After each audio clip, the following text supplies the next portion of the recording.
नमस्कार दोस्तों, इस वीडियो में आपका स्वागत है। तो प्रीवियस वीडियो में मैंने बताया था कि बैचलर्स में अगर है आप तो क्या क्या चीज़ करना पड़ेगा, और बैचलर्स अगर आपका कंप्लीट हो चुका है और आप मास्टर्स के लिए प्रिपरेशन कर रहे हैं, एंट्रेंस एग्जाम्स के लिए प्रिपरेशन कर रहे हैं, तो ये वीडियो आपके लिए है। तो देखिए, मास्टर्स का एंट्रेंस के बारे में प्रीवियस वीडियो में थोड़ा थोड़ा मैं बताया हूँ, लेकिन अगर मास्टर्स का प्रिपरेशन कर रहे हैं तो आपको कुछ कुछ एग्जाम का याद रखना पड़ेगा। जैसे गैट भी हो गया, ठीक है, सीवीटी पीजी हो गया, टीआईएफआर का एग्जाम्स हो गया, उसके बाद आपका देखिएगा तो आपका आईआईटी जैम हो गया। These are the exam which is very important. अब बहुत सारे स्टूडेंट बोलते हैं सर अब्रॉड में मास्टर्स करने जाऊंगा, यू कैन गो, क्योंकि अब्रॉड में आप मास्टर्स करने जा सकते हैं, लेकिन आपके पास पहले स्कॉलरशिप होना चाहिए। स्कॉलरशिप होगा तब जा सकते हैं।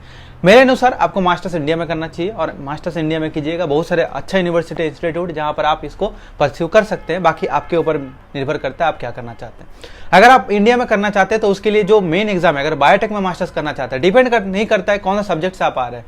हो सकता है बैचलर जूलॉजी में किए हैं, आप बॉटनी में किए हैं, माइक्रोबायोलॉजी में किए, डजंट मैटर, आप एमएससी बायोटेक्नोलॉजी कर सकते हैं। उसके लिए एक एग्जाम देना पड़ेगा, उस एग्जाम का नाम है GAT B, graduate aptitude test for biotechnology, right. तो वो एग्जाम को आपको देना पड़ेगा। ऑल ओवर इंडिया में जितना भी एमएससी बायोटेक्नोलॉजी कोर्स है, कोई भी यूनिवर्सिटी में गैट बी का स्कोर देके आप एडमिशन ले सकते हैं, आपको कोई दिक्कत नहीं होगा।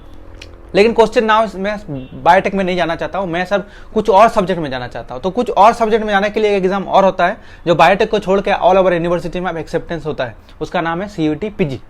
तो अगर आप सीयूईटी के लिए प्रिपरेशन करना चाहते हो, सीयूईटी का देखो सिंपल सी है। अगर आप बायोटेक में छोड़ के अगर आप माइक्रोबायोलॉजी जूलॉजी हो गया, बॉटनी हो गया, उसको सब्जेक्ट कोई भी सब्जेक्ट में अगर अप्लाई करना चाहते हैं तो सीयूईटी पीजी आपको हेल्प करेगा। उसके लिए भी आपको कुछ नहीं करना है, फॉर्म निकलता है, आपको भरना है, प्रिपरेशन करना है। प्रिपरेशन कैसे करना है मैं बता दूंगा, बट ये एग्जाम आप दूसरे सब्जेक्ट ऑल ओवर इंडिया में कोई भी यूनिवर्सिटी में जा सकते हैं, ड्यू से लेकर बीएचयू, बीएचयू से लेकर जेएनयू तक जा सकते हैं, ठीक है।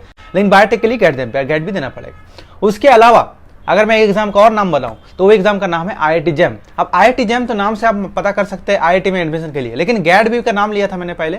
गैट बी से भी आप एमएससी बायोटेक में एडमिशन ले सकते हैं, कोई भी आईआईटीज में, मोस्ट ऑफ द आईआईटीज में एक्सेप्टेंस होता है। आईआईटी जैम के थ्रू भी आप एडमिशन ले सकते हैं। आप देखिए, गैट भी है और टीआईएफआर का एग्जाम है जो आईआईटी जैम है। ये तीनों एग्जाम से आप मास्टर्स पीएचडी प्रोग्राम में भी जा सकते हैं, जो है रिसर्च इंस्टीट्यूट वहां पर, ठीक है। तो ये सब एग्जाम है जो आप मास्टर्स के मतलब बैचलर्स कंप्लीट करके मास्टर्स का प्रिपरेशन करते हैं आप एमएससी एंट्रेंस के लिए, मैं जैसे आपको बताया था। तो ये सब एग्जाम के लिए आपको प्रिपरेशन करना चाहिए, इज वेरी इंपॉर्टेंट। आप प्रिपरेशन का स्टडी अगर बताओ तो सिंपल स्ट्रेटेजी है, बहुत ज्यादा बड़ा नहीं बताऊंगा। आपको बेसिस क्लियर करना है बहुत अच्छे से, अगर बैचलर में कर लिए तो बहुत अच्छा है। उसके बाद आपको रिवीजन देना है, क्योंकि रिवीजन नहीं कीजिएगा तो आप सब भूल जाइएगा।